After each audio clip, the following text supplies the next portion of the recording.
Fun fact, girls know when you don't wear deodorant. What? Who is going to tell me?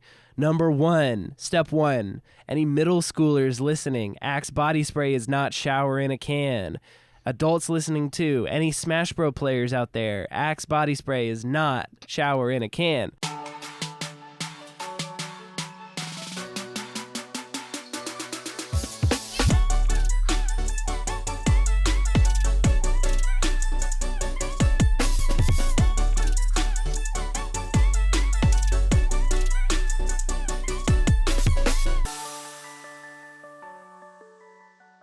Hello and welcome to the Nerdiest podcast, the show where nerds talk about nerdy things. I'm your host with the most, who's always sleep deprived, Mr. Nick Barrett, and as always, I'm joined by my co-host, my ride or die, Mr. Jackson Glass. And today we're going to be doing things a little bit differently because this is the 5-year celebration episode of the podcast, and to celebrate that, like this momentous occasion, we're going to be doing Q&A. We put out a Q&A post on my Twitter and then Instagram and stuff. So we gathered all your questions and we're going to be answering those. But also, there's going to be a special little segment of this podcast where I pre-recorded a talking piece with Colin since he was the first person who ever guested on the show and started the show with me. So we just kind of chit-chatted for a little bit about that process. So we'll get there in a second. But before we go to that, Jackson, how's your week been? How you been doing, brother? Wow.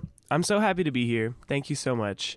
It's been a pretty good week. I think I've gotten to slow down a little bit. I've gotten to work on some stuff that I've wanted to work on. We're working on a new EP that'll come out very soon. If you go to Jackson Glass on Spotify, we're working on that. Got a very special project that I can't say anything about yet that I'm working on. And then a lot of YouTube stuff, working on that at the Glass Studios, YouTube stuff there. And then I'm also working on, we're working on a short film. I shot part of a short film on Thursday night, and I think it's turning out really great. So lots of stuff. This is the season where I say we're living in the kitchen because we're never not creating. We're never not cooking something. And so I'm happy to be here. But throughout all that, I also had a busy week at work. So I was just at work a lot. No, I was just doing homework at work a lot. But the thing is, we talked, I think, last Sunday, and we were like, oh, let's hop on Fortnite. Like, we have some podcast points to talk about. Like, it's been a while. Let's just hop on Fortnite. So I boot up my Xbox, and Fortnite has like a 60 gig update.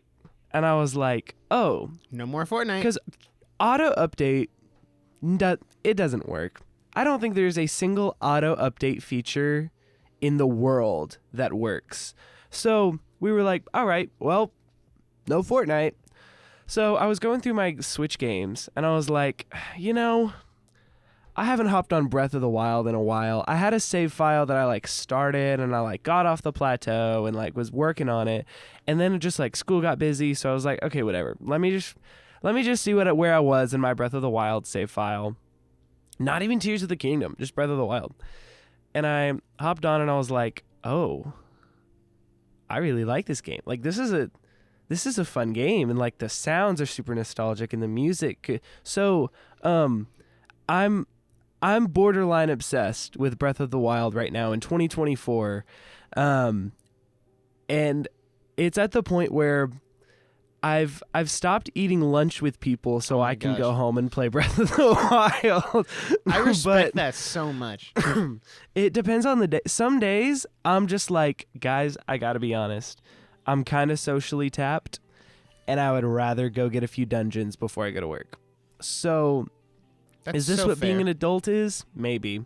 So, yeah, I've been just grinding out my Breath of the Wild because, genuinely, I've never defeated Ganon in Breath of the Wild because I was so anal about I don't want to defeat him because it'll feel like the game is over. And so, what a baby brain take. That's also why I've only defeated the Ender Dragon once. It's kind of like the end for me. So I was like, all right, so I'm going to defeat Ganon, guys, but I'm going to try to get as many shrines and quests and everything done as I can beforehand. So doing that. Little coughing update, because last episode you heard me hacking up a lung.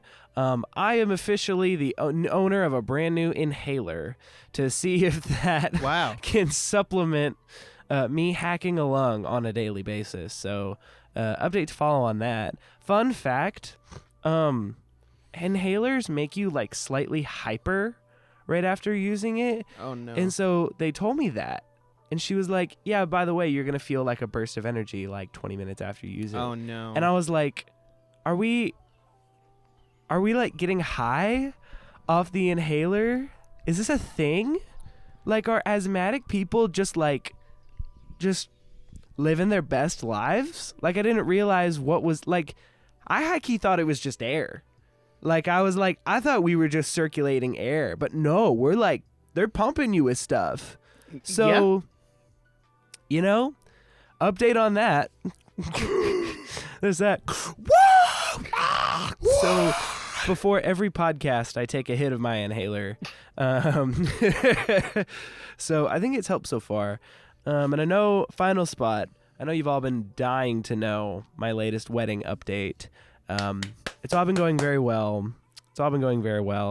I am going, right after this episode, I'm going to take my engagement photos. So that's our update. Save the dates are printed. They're out. All the big stuff is done. And then we just gotta get there. So anyway. Nah, you still gotta put together your groom party. Well, I'm working on that now. Just saying. I'm working on that right now. 6 months away. I'm working on it. Actually, anyway, to the day. Right, know. almost to the day. Yeah. It is to the day. What are you talking about? No, you're right. Oh, it is you're right.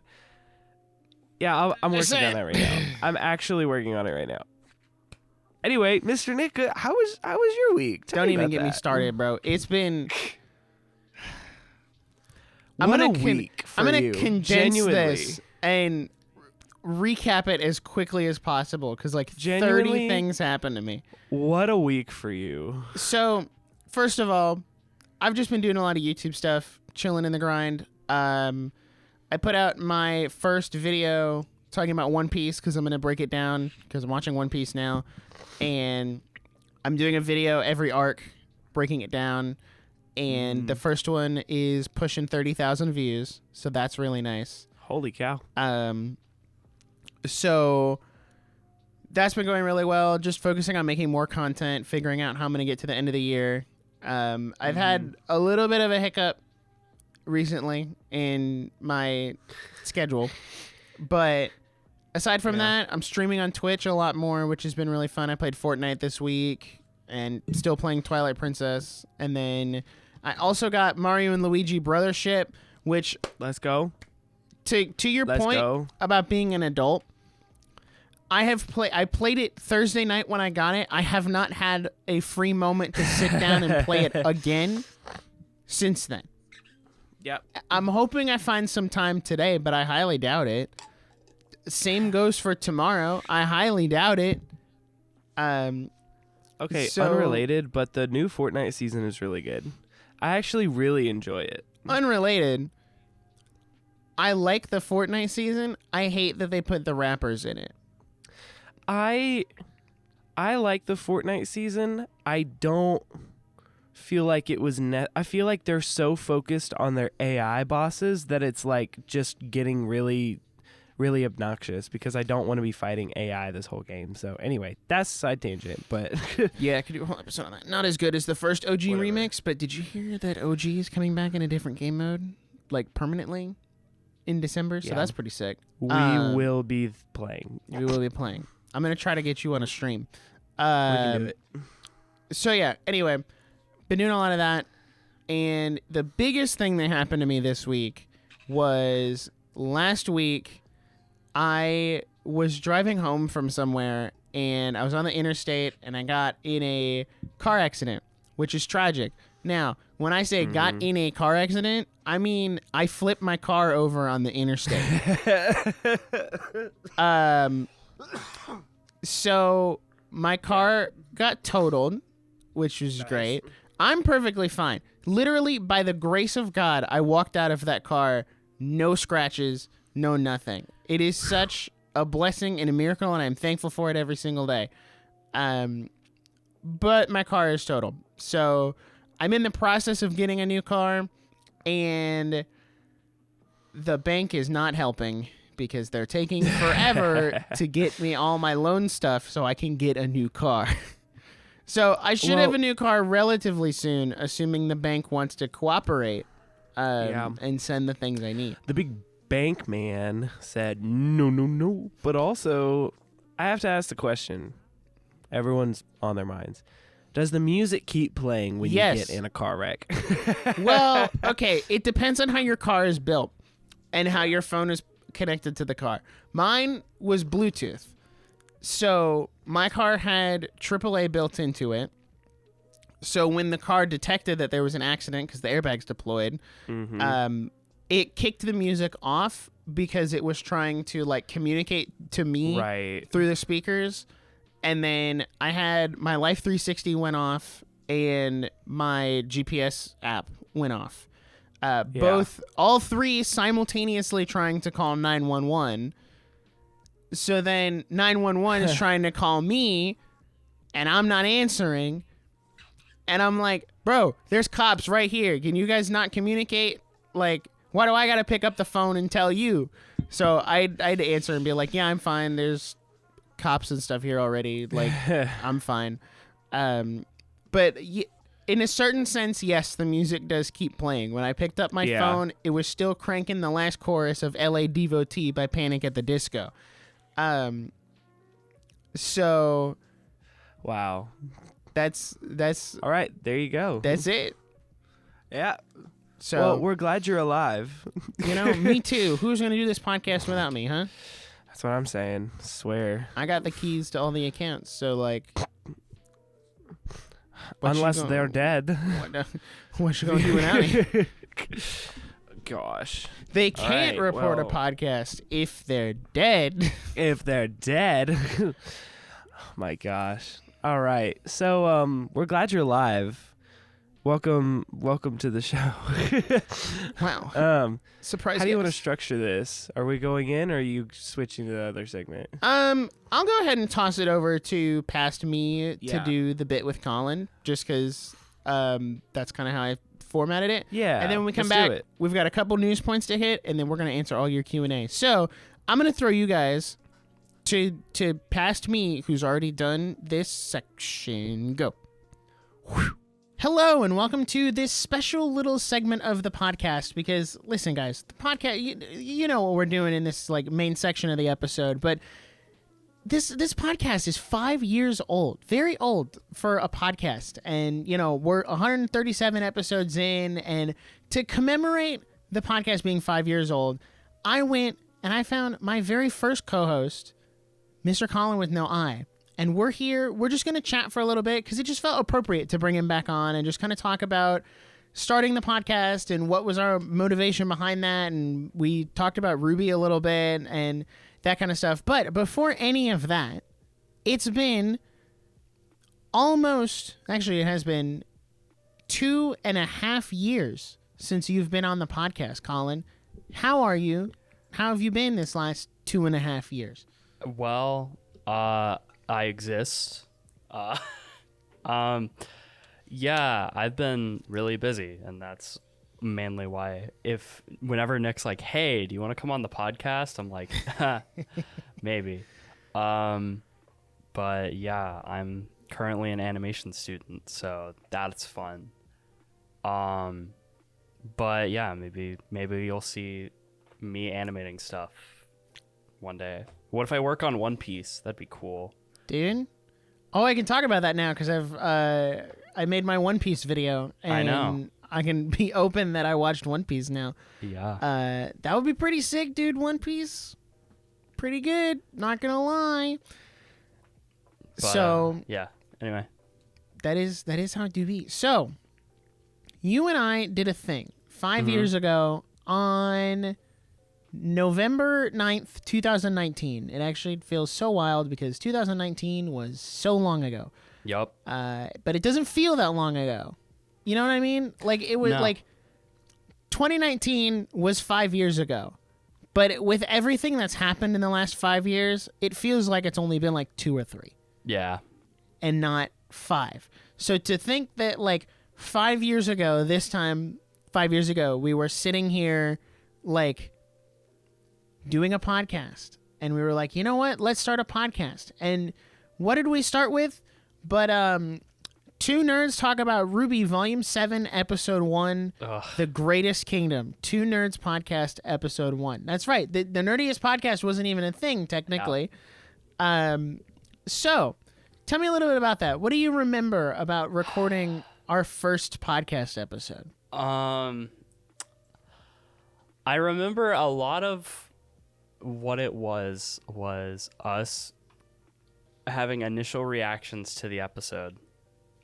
Because Volume 7 had just premiered, and we were like, we have a lot of thoughts here, so let's discuss these thoughts. My original inspiration for what we wanted to do for the podcast was from a old, like, I don't even know if he still makes content anymore. I'm pretty sure he does. Ruby tuber called Murder of Birds. And he did a lot of like discussion live streams, and that was where I took a lot of inspiration from. I was like, Nick, we could do that. I have an idea. And Nick was like, I wanted to start a podcast for like years. And so then we just did that, and it was not good. Yeah, I mean, they never start good, especially if you've never done it before. So I think we did good for what we could. We did the time. we did good. We did good for two teenagers in high school. Yeah. That was basically, we did the best that we could there. I didn't even have a microphone. I had a very bad $20 headset mic and a not good room for sound. And yeah, it was awful. I had actually it's on a shelf behind me. I had a blue snowball, which does not sound great compared to like even the Blue Yeti that I upgraded to or the microphone I have now. Like, it sounds terrible. Honestly, for the sake of the meme, I should have pulled that mic out and been like, all right, let's recreate this. But I didn't want to besmirch the listeners' ears with how terrible the audio quality is.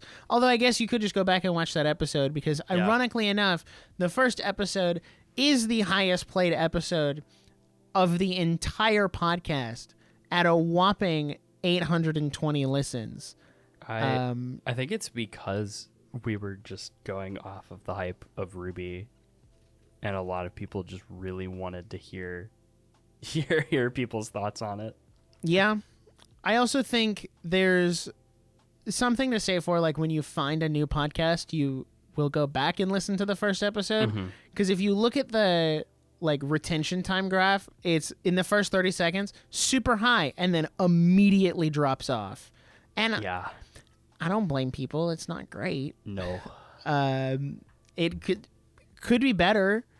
I just remember it was a hard episode to edit because we kind of just we didn't have a method to the madness. It was like we just talked for 2 hours and 14 minutes about this Ruby episode, but also we talked about the intro because there was a new intro and we like broke that down and theorized on that, and then we spent the latter half talking about the actual episode.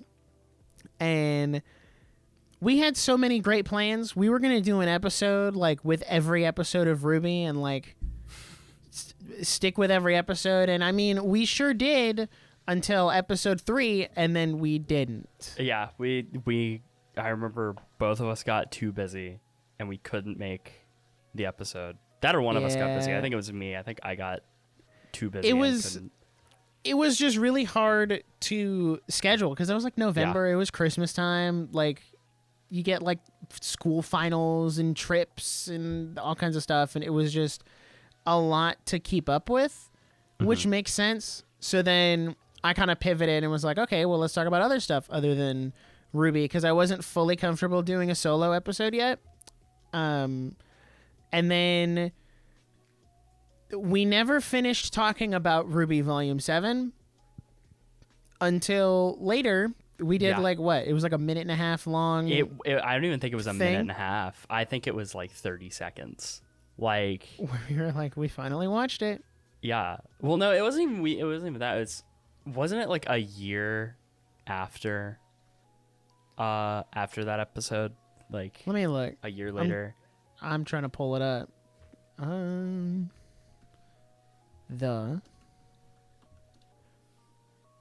There I am. Or was it the April Fool's episode? No, it was in 2020, I think. Because I remember it was like sandwiched in between a bunch of other episodes that we were doing. Because I brought you back on for a couple episodes randomly. Because after those 2 episodes, because it was supposed to be like our podcast, but then you just got super busy. And I was like, okay, well, I'll just start bringing on rotating guests. And then Jackson just kind of stuck around and never went anywhere. And I was like, okay, guess he's here to stay. And now you're just kind of here whenever we talk about something you want to talk about. Yeah. Oh, there it is. Reviewing Ruby Volume 7, finally. October 2020, it was 1 minute and 31 seconds long. Yep. And honestly, I would say probably a good 45 seconds of that was intro and outro. Yeah.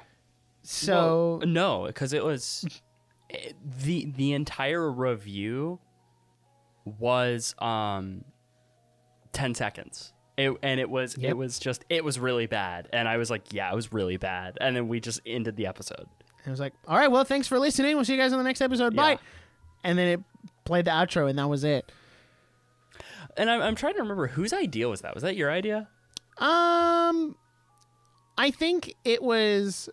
I feel like it was a combination of both of us because I wanted to do another episode on it and talk about it. And then, because I'd finish it and I was like, wow, I have all these thoughts because it's not great. And then we just never like sat down because either you didn't finish that season or you finished it and you were like, I just don't want to talk about it because I don't have anything like nice to say about it. Yeah. And I'm like, that's fair. If you don't have anything nice to say, don't say anything at all. Yeah. For context, Ruby Volume 7 was the volume that I stopped watching Ruby. I finished that volume and I said, nah, I'm done. That's fair. I've watched Volume 8 and 9 just because I'm like so far in that I kind of want to see where it goes. And neither of them were particularly great. 8 was not. 9 started off really strong. And then with every episode after like episode 3, it just started going downhill to the very end. And I'm like, okay. And then now we don't know what's happening with Volume 10 because Rooster Teeth is gone. Rest in peace. Well, I wouldn't even say rest in peace, Rooster Teeth. They were kind of a not great company. But anyway. Yeah. But, that's... Well, I think who owns Ruby now? Is it Viz Media? It's Viz. Well, maybe they'll do something with it. At least they're owned by a real anime company now, kind of. I just hope they bring back the music to streaming platforms. That sure would be great. It like janked up a bunch of my playlists to take away the music. Yep. Because the show was all right, but the music, fire. Top tier. Fire music. It was a banger. And now it's gone. And I'm like, okay. I mean, you can still listen to it on YouTube because there's people who've re-uploaded it. But not on Spotify yet, I don't think. At least not officially. I know there was something like someone said that someone had randomly re-uploaded all of the music and it wasn't official. No, it wasn't. It was someone posing as like either someone posing as Jeff Williams or it was like someone who is just re-uploading them and like I think they got contacted by Jeff Williams personally, and were like, "Stop, take it down." Oh, well, hold on. Well, if you look at Path to Isolation is on here. Oh, well, Jeff Williams has some of the songs on here. Mm-hmm. Up to Volume 8. So, but then he didn't do Volume 9. I think his daughter did Volume 9. Yeah. Because she took over for him. Mm-hmm. And that music was also pretty solid. Like I said, show, all right, mediocre at best, especially in the latter half. But then music's still fire. Yeah. So music's really good. This being probably the third and last time we'll ever talk about Ruby on this podcast, what is your, like, where do you feel like Ruby stopped being good? Oh, that's a loaded question. Okay. So I feel like, and this is funny because this is actually something that I was talking with one of my friends about, is I feel that Ruby was a very interesting show when you were in high school or when you were like, just when you were younger, and it was still new. But I feel like as the time went on, that charm of Ruby almost wore off. That's not to say like the first 3 volumes were actually pretty decent. Like they weren't perfect by any means. The animation is obviously dated because they were using a program that was, and this is funny because I can actually speak to this since I've actually started modeling stuff, and I'm soon to be getting into 3D animation. But it's interesting. Thinking about like how they were animating stuff back then. But writing wise, I think Ruby had a very strong start, and I feel like if I ever were to rewrite it, I would say Ruby's big thing, which was volume 3, just needed to be pushed back and be more of like a halfway point in the series where the stakes get really high. And I think once Ruby started getting bad or not even bad, it's just not enjoyable, is when they started falling into a formula of basically post volume 3, which is basically, hey, we're going to go to this new place and then we're going to take a volume to get there and then we're going to spend a volume there, except not really. And then we're going to have to go to another place and then we're going to take a volume to get there. And then we're going to be there for a volume or 2, looking at Atlas. And then they'll be like, okay, now we got to go back to this other place. And then they take a volume to get there. Which I think is why volume 9, even though I never watched it, seemed more interesting because they put it in a they kind of took the formula that they had and turned it on its head. But yeah, I still stand by that, like, once they got into that almost formulaicness that was already being presented after, even once they got into volume 6 and they were doing that again, that's where it really just didn't have the same effect that volume 4 had, because I feel volume 4 was interesting because it was something new and we were seeing new locales and new places and characters doing things that they hadn't done before. But with volume 6, it was similar, but it just didn't have the same amount of charm. Yeah, I would say that's fair. Yeah, I think for me personally, everything up to volume 6, I think volume 6 was kind of like, because after that, it feels like with volume 7, the writing just took a decline in quality. And I think the show has always looked nice. Like, it's been very visually appealing for that style they're going for.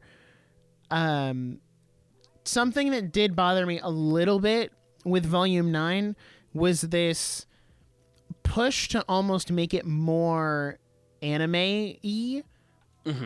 And it was like, because it was exclusively airing on Crunchyroll, and like they made this push to kind of make it feel more like an anime, and I'm like, well, it's not an anime, but you like, it's anime inspired, and I think that's what makes it so great, is that it's this American made anime, like very clearly anime inspired show that doesn't need to be an anime. Like, it can just be its own thing. And it kind of, I think, lost a little bit of its identity in the shuffle and in the process. And I've always felt like RWBY has an incredibly solid concept, and like really great concept, really incredible like world building and power system, and just all of that is really cool. Like this like fantasy sci-fi setting, love that. But it's the execution of what they do in the later seasons that I think ends up hurting the story, because it's just the way it's being executed and how they kind of have to like retcon this to add in this thing, but then you're still trying to justify this other thing that you said you retconned, and like it just kind of becomes a jumbled mess. It almost feels like they were writing it as they went. Yeah. Like they got one episode going and they were like, okay, let's write the next one. And then they weren't really looking back on what they had written before to make sure that it was consistent. And that's kind of like the biggest thing is when you get into those later volumes of RWBY, you're like, nothing feels consistent. Even like, kind of like you were saying with like, it has a great power system and a great concept, but the issue is that concept and even the power scaling seems to be so inconsistent and fluctuate, especially in volume 7, because there are people who are, going through and doing fights that they definitely shouldn't be winning. And they are winning because of power of friendship, basically. Right. Yeah, I mean, I want the best for RWBY. I really do. Agreed. Like, I almost feel like at this point, we'll see if they get a volume 10. It feels like, because now they're owned by Viz Media instead of Rooster Teeth. And it feels like Viz is very intent on getting a volume 10 done. Whether or not that's the final season, I don't know. I mean, I know story-wise, it probably shouldn't be. If you're going to stick with like a 9-episode season, it definitely should not be the final season, because there's a lot narratively that still needs to be concluded. But we'll see. It might be one of those like, we've only been guaranteed one more season, so we'll just finish out now. But I don't know. We'll see. So, as we bring this special section to a close, we did put out a Q&A section, and Colin, I'm gonna get your answer to some of these questions since the people asked the question. I won't say anything because I'll have already answered it on the main show, or about to, so I will save myself from repeating. But first question. First question has a question. Do you play Smash, like Smash Ultimate? Not so much anymore, but I used to. Okay, so when you did, who was your main in Smash Ultimate? I often would find myself playing Joker. But I don't know. I feel like there are characters who I've really wanted to pick up and like actually learn, because I've been wanting to get into fighting games more recently. But I don't know. That's fair. What is your favorite fight scene in an anime and why? Oh God. Okay. That's all right. Now that is a hard one. Favorite fight scene. Okay. So it's hard because there's like so many going through my head right now. For me, I would have to say There's two. There's two in my opinion because they are two fight scenes in my opinion that have always left an impact on me. Okay. It is the final fight of Fullmetal Alchemist Brotherhood. And also I don't even know if you would count it as a fight scene, but it pretty much is. It is the final shootout from Cowboy Bebop. Yeah, I'd say that's a fight. That can count. So that one where it was when I watched it, I was like, okay, this is amazing, and I just kept watching it. So yeah, that's what I would say. That is very fair. What was the first video game that made you fall in love with them? The first video game that made me fall in love with them. So fall in love with just video games in general. Yeah, like what's the game that made you fall in love with video games and like want to play more video games?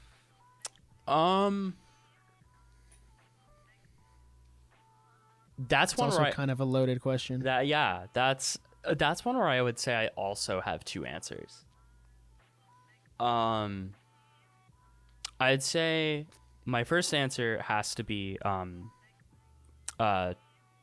Zelda Twilight Princess because it's my favorite game of all time. But the other answer I would say is Persona 5 Royal. Ooh, that's good. And that's because it was a game that I was playing in a very challenging time of my life, and I had a very interesting circumstance on how I was playing that game because I could only play it like once a week when I went over to my brother's house. So I basically got to just brain rot on that game for 12 hours a day whenever that would happen. And so yeah, that was what really made me really enjoy RPGs again, because I used to like RPGs, but then I got really burnt out on them. And yeah, actually I lied. I have a third answer. Another one is just this kind of made me really start to appreciate some other like more Western titles, and that's Red Dead Redemption 2. Ooh. That game is phenomenal. Great, very, very good storytelling in that game, and I really, really appreciate it. Nick, you should play it. I sure should. You are correct. I do want to play it at some point. I need to play the backlog of like bajillion games I have. Before I do that, though. You should finish Persona 3. You're also right. Didn't you say you were going to finish that in October? Yep, and then I didn't. Yep. I got 3 more. Okay. If you could have the power set of any fictional character, what power would it be and why? Oh, power set of any fictional character. Okay. Yeah, so it's not like just limited to anime. Any fictional character. Any fictional character.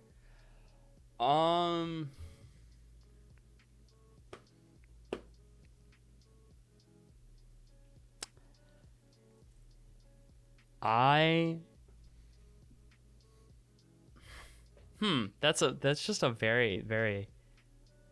That's another loaded question. Yeah, it makes you think. You're like, which one do I want? Like exactly. There's so many out there.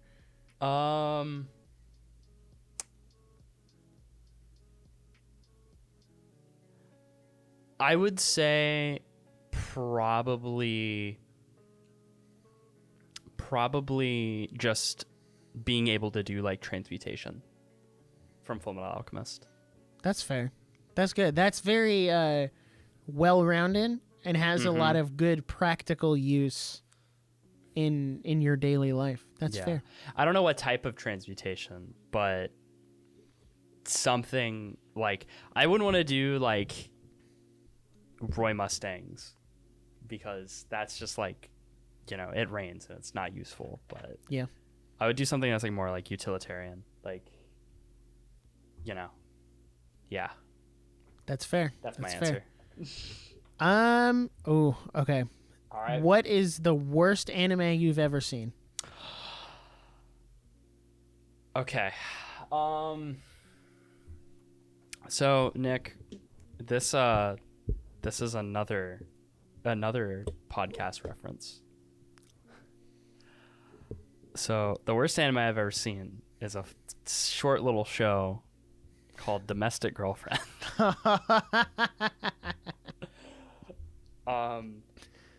Domestic Girlfriend is horrible. It's Terrible. It's the worst show I've ever seen. And it's really funny because one time I showed that to I showed that because I was like, hey, there was this girl I was talking to, and I was like, hey, do you want to see the worst anime I've ever seen? And she was like, yeah, sure. So I put it on, and we watched the first episode, and she was like, that wasn't even that bad. And I was like, what? You're like, just hold on, it gets worse. Yeah, I was like, okay, trust me, it gets worse. And then I don't think we ever watched the rest of it. Good, don't. Yeah, like we just watched the first episode, and then that was like the same night that my friend was like, hey, we should watch High School DxD, and I was like, why would you want to watch that?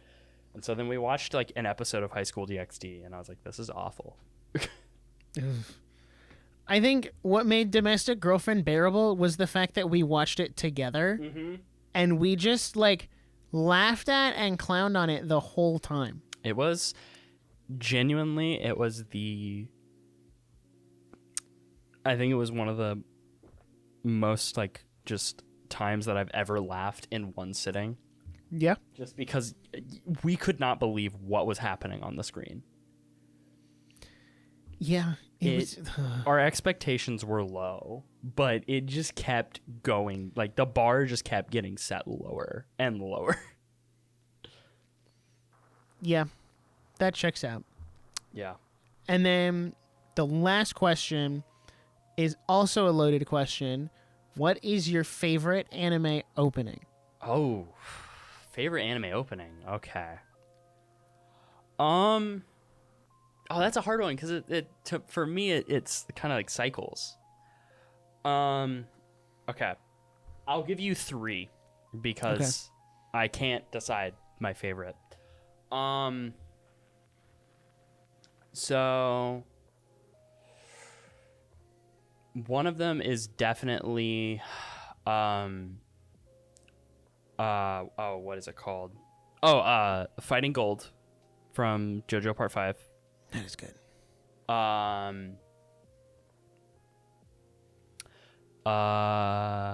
Case study of Vanitas opening 2. And again by Yui, which is Full Metal Alchemist. That's good. So, That's good. That's good. That's a solid list. yeah. I can't even be mad. Well, thank you for coming on, reminiscing like the good old days of starting this podcast. Hold on. The one I thought of wasn't even an opening. It was an ending. Oh. My fault. Hold on. I got to substitute my second one because I just realized, no, that's an ending. No, because it's so good that honestly, I thought it was an opening. Vanitas opening or ending 2 is really good. Yeah,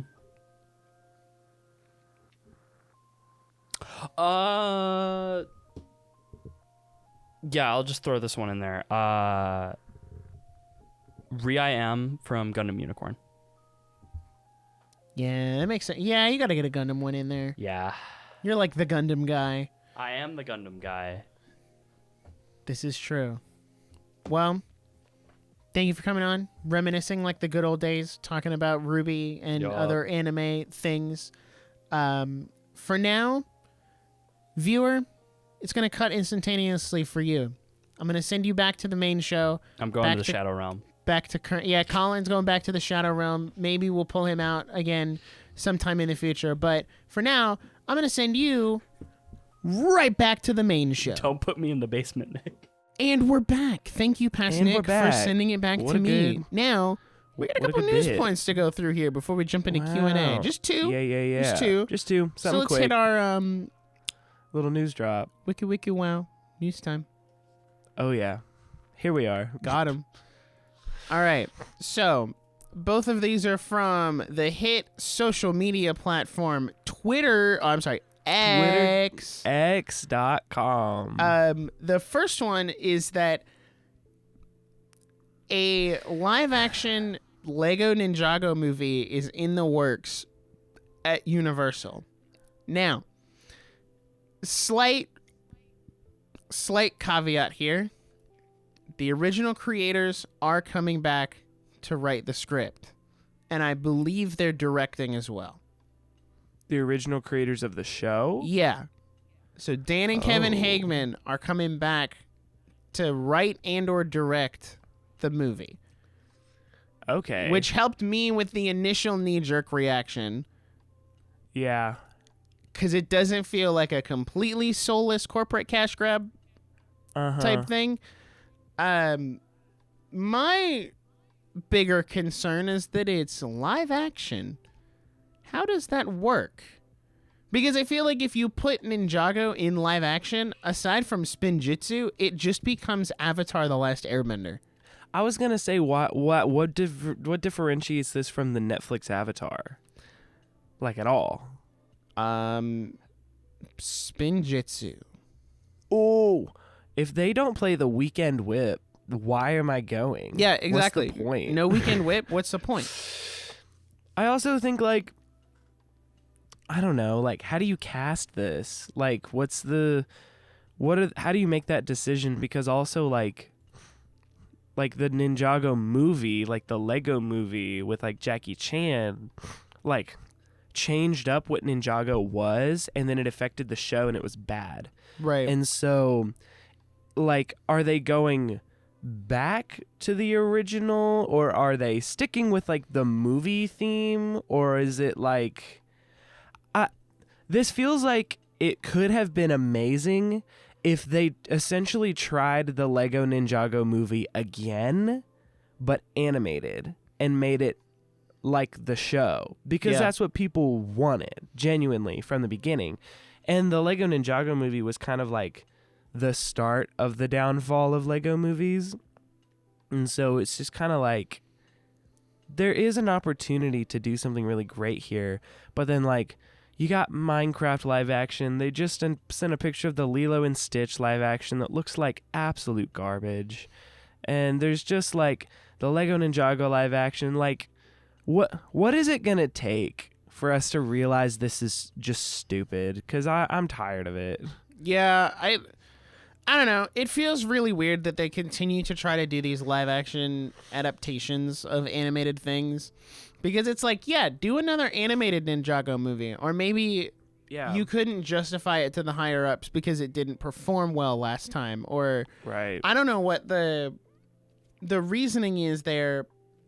But I do feel like there's a better way to go about doing that than, oh, we're just going to do a live action one. Because also, I'm interested to see how that works, because unlike something like Avatar, right? When you do the Netflix Avatar, it's very easy to be like, oh, we can cast this person or this person. And even like the live action One Piece, like, Right. you have a very clear directive of who you can cast. Whereas, like, in Ninjago, for lack They're of Legos, beating bro. around the bush, they're all yellow Lego people. So, like, Yeah. how do you correlate that to, like, what features Right. are you correlating to Right. this person? Like, for Kai, are you just going to get someone who has spiky hair? Like, Right. because that's really the Right. only differentiating, the main because differentiating they're feature Legos. between all of them. Because they're Legos. They're all yellow. Like, They're just... I'm not You saying know? it's impossible, because it absolutely is. But it's Right. also like, they're Legos, and they got the claw hands, and like, Right. You see the quotations I'm making with my claw hands? It means I don't believe you. and then they're just gonna, now we have 5 fingers and posable Yeah, thumbs. I don't and- know. It's the kind of thing where it's like, the Ninjago, also, like, there's just a point where it's like the Ninjago story has been told, and I think it's been told in the best possible way that it's going to be told. Yep. So, like, there's a point where it's just like, don't ruin it and don't waste your energy, don't waste your money, go make something original. Yeah. I guess it's great for the So- Hagmans because they haven't been involved in Ninjago for a while. Right. Maybe this is a good step. And But, I know they really love that show, and I can understand why they'd want to come back to work on it in some capacity, because Yeah. it's kind of like, if you're going I to do would. this, you might as well do it with me. So Right. I That is get a it. good choice to have them back, but I'm just frustrated that we keep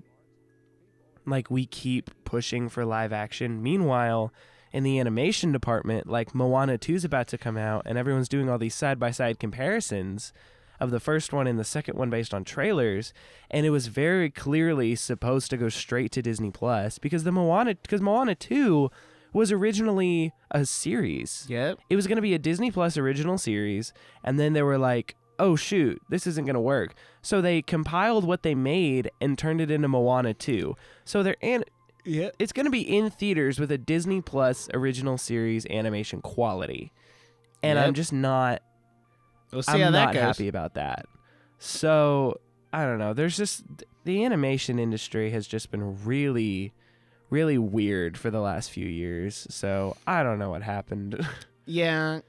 So our other news point, Yeah. which this should be interesting, is apparently Star Wars episodes 10 through 12 are reportedly in the works.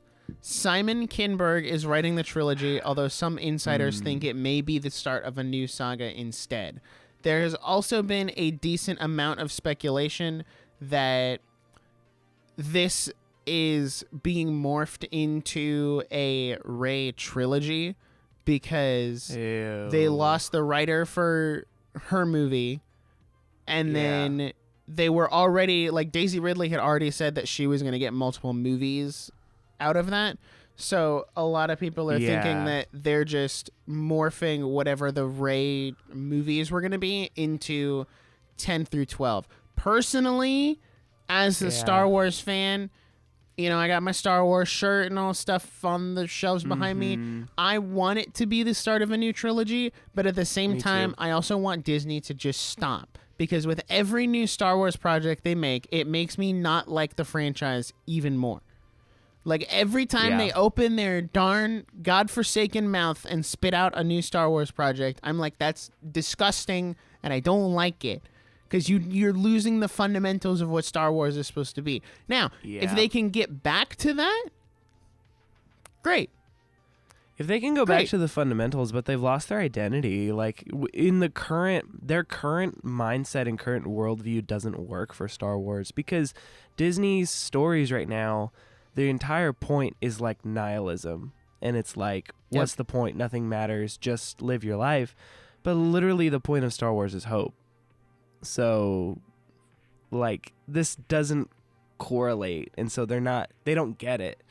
But looking at the Simon Kinberg filmography, he has some bangers under his belt. Really? So, like, he worked on all the Deadpool movies.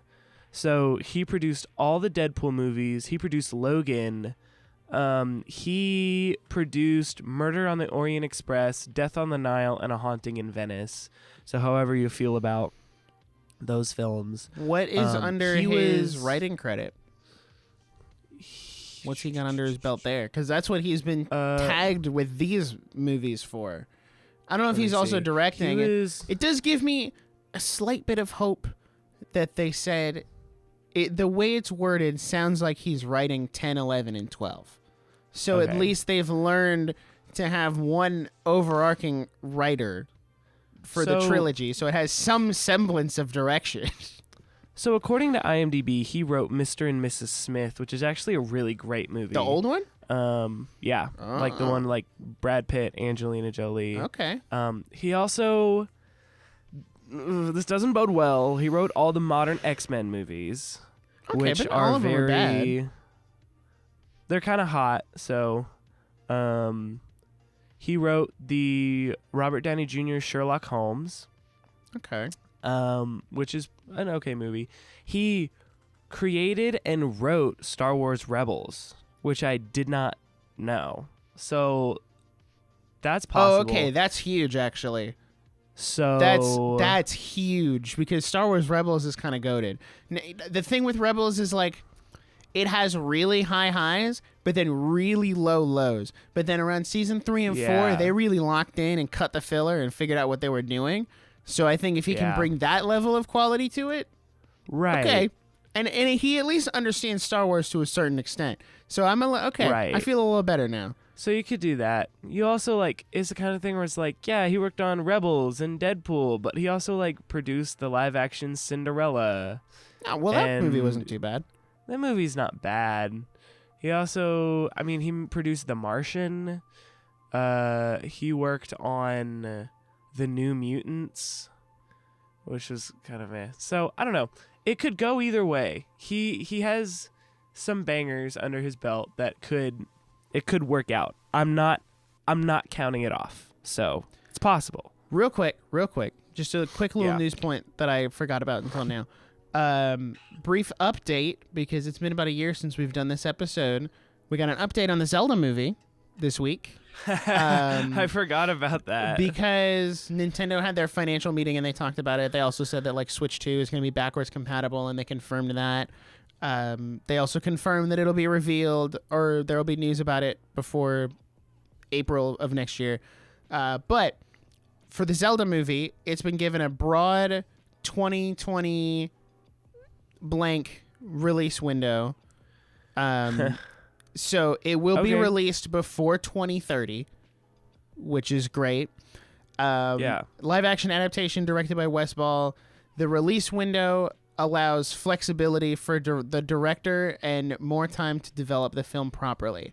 So I like that they have given him a time frame of like, hey, we want it out before the end of the decade, but also take the time you need to make a really good movie. So, dude, that is unheard of. Because if you don't put some kind of cap on it, that's how you end up with a like 10-year long production hell. That gets really expensive. So it's like, okay, your cutoff is 2029. So you have like 5 years. 5 years to make this film somewhere in there. If it goes quicker, great. If it takes longer, that's fine too. So, just figured I'd share that little update. Meanwhile, they're like, the new Jurassic World movies are looking for a director. Release date is July 16th, 2028. Yep. And it's like, why did you set a release date? You don't have a director. I don't know. I think one comes out next year. Because I remember us talking about that. And you're like, you don't have a director, but you're coming out in theaters next July? Yeah, like... I don't know about that one. Straight to VHS is so bad. All right, gang. You ask questions. We have answers. And we want to answer them. So... Let's hit it. So first, we're gonna go through our Instagram Q&A from our wonderful Instagram followers, and I'll address this first one. It says Andrew secretly wants to be a guest star but would never say anything. That was posted by Andrew's wife. So Andrew, I know you're probably listening. You're probably in the car, or you're running, or you're pretending to work, or whatever, wherever you are. I just want you to know, once the perfect episode comes around, you're in. Once that perfect, sweet spot hits and the perfect thing, you're in. Say the word, we'll let you know. All right. Now, next one, we'll do this we'll kind of briefly do this one because the last time we did a Q&A was episode 100, and now we're in episode 137, which is bonkers. And we talked about this whole story in episode 100, so if this is something you're interested in, go back and listen to that one. It's somewhere in that 3-hour episode.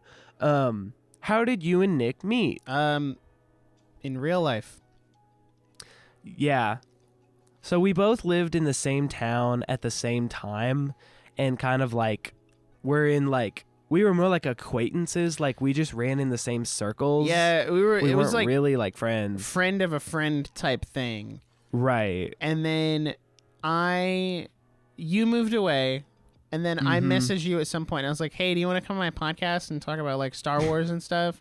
Because one of my other guests canceled, and you were like, sure. And then that was November of 2019, and then you didn't come on until July of 2020. And then ever since July of 2020, you've just kind of stuck around. I just haven't been able to get rid of you. Now he can't get rid of me. So now he can't get rid of me. Oh well, here we are. I think the deepest lore, the deepest Jack and Nick lore that I can go into was we developed our friendship over COVID, and so like October 2020, I can exactly pinpoint. We had a schedule where like every day at 2:00 we would get on this Minecraft world. Yeah. And it was maybe it's in like my top 5 Minecraft worlds of all time. Like such a good world. And at the time it was like we're in quarantine, like COVID was raging, like we were in an election season, like there was just a lot to talk about. Like my dad was super sick, like he was bedridden for like a month just because of COVID. And so it was just like a really anxious time. And so the ability to just go and play Minecraft like was really, really needed for both of us, and we just kind of like both confided in that and bonded over that, and now we're here, and this is true. November 2024. Yeah, I sent Jackson a text this week because like obviously we had the election this week. We're not going to talk about it, but I sent him a text on Tuesday, and I was like, all right, election day 2024, 4 years ago I was in college, you were still in high school, and we were playing Minecraft, and now 4 years later, I'm out of college trying to buy a new car, and you're in college about to get married. Like, it's like what crazy happened? how We're much so happened in the old. 4 years. And like, I don't know. We say this so many times, but like the podcast really is just a time capsule. Like it is so hard to go back and listen to those episodes. Yeah, because so they're so bad. All right, moving on. Best type of bear. Personally, I love a good black bear. I love the Smoky Mountains, and I see a lot of black bears there. But also, dude, polar bears. Polar bears go hard, and they drink Coca-Cola. And I grew up going to the zoo, and like the polar bears were always like really active, and so black bears, but also polar bears. You can't pick two. You got to pick one. Polar bears. Okay. For me, I gotta go with my homie the panda bear. Yo. Because all they do is eat all day, and they just kind of chill. Like, they're just vibing. They're kind of derpy. And I'm like, you know what? I respect that. I respect do I dare the vibe. live the American dream? Eat, get fat, do nothing all day? Yeah. That's it. Roll down some hills. That's you it. know, that's what pandas do. Almost go extinct. I play Minecraft. It is what it is. Oh my gosh. What can I say? That's foul. The American dream. Oh my gosh. All right. How Jackson met his fiance. This is a good story. All right, keep it brief. I was born on a cold December night, All right. which is actually not true. I was C-sectioned on a pretty warm December afternoon. And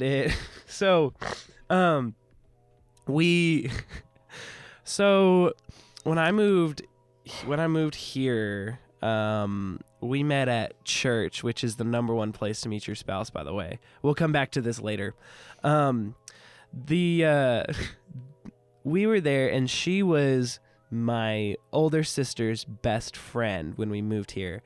And she had a huge crush on me, and I did not know that, and because I was very oblivious. And so they were like, we were just kind of like, similar to like me and Nick, we're just acquaintances. Like we were just kind of like, we were friends. Like she was just my sister's friend, and like we hung out some. And so like then she went to college early, so like there was a separation, and like they lived together. And so but so essentially she knew me for 3 years and had a crush on me and like didn't say anything because it was like her best friend's brother. Well, then I got to college, and we were kind of like had more proximity, and it was just like kind of thing. And she was like, well, and she just told Sam, my older sister, she's like, yeah, I really like him, have for years. And she was like, okay, I'll tell him. And she was like, no, you can't do that. And she was like, okay, I won't. And then Sam texted me, and she was like, she said, I think you need to ask Amy out. And I was like, I don't know. I don't think she'd say yes. Like, it was the kind of thing where it's like, I had considered it like earlier, but I was like, I don't know. Sister's best friend. Like, it's just weird. Like, I was friends with her brother-in-law. Like, our families were tight. Like, it was just like I don't want to mess with that. Yeah. And she was like, no, she's gonna say yes. I need you to do it. So I, air quote, went and returned their card game. And I went to their dorm, and I told Sam, I was like, send Amy to get the card game. And so she came out, and I was like, so dinner Sunday night? And she was like, yeah, you right. And we were like, all right, bet. So, but it's also so funny because like from that moment, we were like, there's so many couples that are like, well, our first date was this, but we started dating as this, and then we were boyfriend and girlfriend at this. And I was kind of like, for us, we just had this mutual, like, yeah, we're dating. It was like, this is it. Like, we're dating. And then it was like 2 weeks later, she was my girlfriend, and then I went on fall break with her family and threw up in their car, and it was awesome. So that's like the condensed version. I'll tell that full story one day. I need her one day. Like we've always said, we've learned from bad experiences that podcast guest is a wife privilege. There are no girlfriends on the podcast. We got to get her on post-wedding and do like post-wedding, a post-wedding we'll do like interview. a breakdown. Like we can figure out how to set it up so that you guys are on a couch and I'm on a chair, and it's like an interview style. It's like an interview style. That'd be great. And the show, we can tell that whole story later, but that's the condensed version. That's very nice. So, I remember when you because that was right after I'd graduated college, and I was chilling at home, and you were like, hey, I'm gonna go ask this girl out. And I'm like, oh, go off, brother. Like, all right, pop, Get I him. guess. And then you came back, and you're like, so I'm going on a date on Sunday, and I'm like, right. let's go. What the freak? That's good. So that's very exciting. Gosh. It's very it's very nice to see that come like full circle, and you guys are getting married now. Like, aww. That's so Tendies. so wholesome. Aw, don't say cute. That. Don't say that. All right. Next question. Why didn't you run for president this time? I'm sorry. I forgot to register. They didn't invite me to the primaries, man. I forgot to register to run in the primaries. So I forgot to throw my hat out there. I'll get them in 4 years. That's my B. So we'll loop back around to that one in 2028. My favorite tweet from all week was someone said, they were like, man, driving around my neighborhood looking at the yard signs, I think everyone's voting for ADT. I also saw one so stupid. That was like, I think I got confused by the yard signs and voted for a realtor. No, I saw that. I was like, there were some good tweets coming out of election day, there were some banger tweets this week. All right. What film bro movie or pretentious movie is actually good? I pondered this question for a while yesterday. Give me your answer. I got to look through my letterboxd real quick. Okay. I think my favorite, like, air quote, pretentious movie is La La Land. Ugh, that movie sucks. That is this is the thing. It is a pretentious. I think La La Land is a pretty pretentious movie, but I actually think it's very good. Other than that, like, I'm also gonna look at my letterbox, but like, I genuinely do not, like, I could not like name another one. See, I don't watch the pretentious movies though. That's the problem. Yeah, I don't think is Lord of the Rings pretentious. No, I don't feel like it is. I don't feel like it is either. Yes. Venom, Let There Be Carnage. My favorite. My favorite pretentious movie. See, I just haven't seen. I guess like maybe Inception is a little pretentious. I mean, I think that's the only one I've seen that would qualify for that. I think Inside might be a little pretentious. not in the way that like, not in like a film bro way, but like, I guess maybe 1917. I really like 1917, but it is very like one of those like innovative filmmaker movies that like kind of like runs its concept into the ground. But I do really like 1917. I really like La La Land. How do you feel about Knives Out? Yeah. You think that counts? I think it's borderline pretentious, but I think that movie is like 5 stars. So Yeah, I do too. I think that's the closest I could get. Is probably Knives Out. Yeah, Because that's the thing. I actually have a list on my letterbox. It's like classic movies I need to see apparently, and it's things like The Godfather and like Kill Bill, and I've still never seen The Dark Knight, which like we got to fix that. ruffles a lot of feathers, but Yeah, I just don't watch Would- a lot would of you the consider- pretentious movies, so I don't. would you consider The Dark Knight a good pretentious movie? In the sense of what it did for the superhero genre, yes. But Yeah. outside of that, I don't know. All right. Good question. Thank you. This next one is Aldi is out of everything sourdough. How will the new administration handle this? Honestly, I think they got bigger fish to TBH. fry. They do have bigger fish to fry, but they're all out of all that stuff. There's a lot of people that are kind of sourdough, so I don't know what to do with that. Oh, Haha. I see what you did there. Right. That was funny. Okay. Moving on. Can you please do an episode ranking the Disney sequels worst to best? That would be hilarious. This is Amy. She really wants us to do like watch all of the crappy Disney sequels and then like rank the ones that are like actually worth watching. And I'm like, yeah, that'd be so hard to get through. Can we content farm that and do a video on each one and make it like a long running? Well, I don't know if I can say that because the last time I tasked you with editing a video like that was a year and a half ago, and it still hasn't been done. Started. Haven't So started. That one might be a wash, TBH. We'll see what happens. I gotta go through it. I think it's still on my drive. it's still on my drive. I still have Gosh. Next question. Toilet paper over or under? If you say under, get out of my home. it all. Yeah, no. Over is the only correct way. Yeah. No. No. Don't talk to me. How much wood could a woodchuck chuck if a woodchuck could chuck wood? A lot. He would chuck as much wood as a woodchuck could chuck if a woodchuck could chuck wood. Hypothetically, but currently, for the sake of the argument, for the sake of an argument, in this economy, probably not a lot. No, wood's because expensive. If this woodchuck grew up in a middle class family, then who's to say? Stop. Can't use that joke anymore. No, I still think it's funny. Would you guys consider reviewing / watching YouTuber shows / movies? I'd love to know your thoughts. I sure would consider it. What is that? Is this like a new thing? Well, yeah, like are Markiplier YouTubers has making- I think he has a show or a movie. Is it on YouTube? No, I don't think so. Okay. I think it's on like one of the traditional streaming. I think it's on Amazon Prime. Okay. Well, Amazon has been pretty progressive on grabbing like internet people to make things for them, to the point where like, granted, I think they're canceling the Mr. Beast show, but that's another conversation.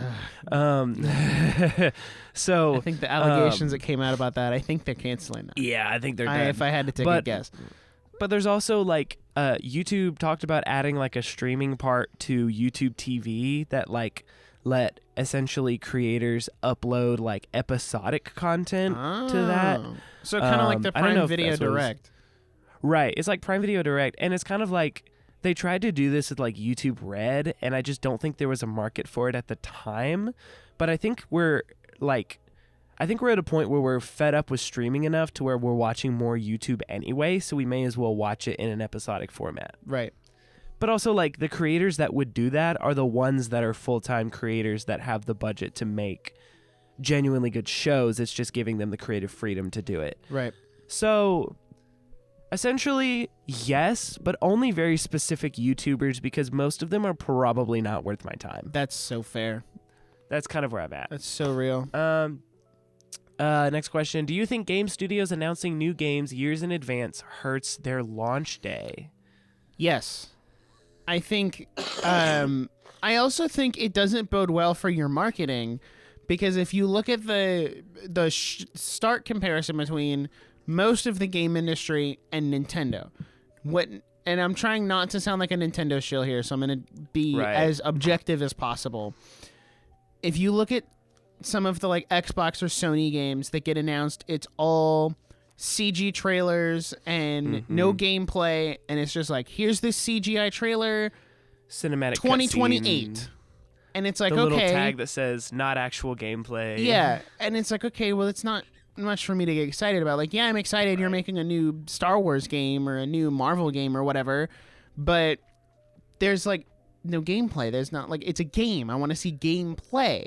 And then if you compare that to Nintendo, and what ends up happening a lot of time with those other games is they get delayed.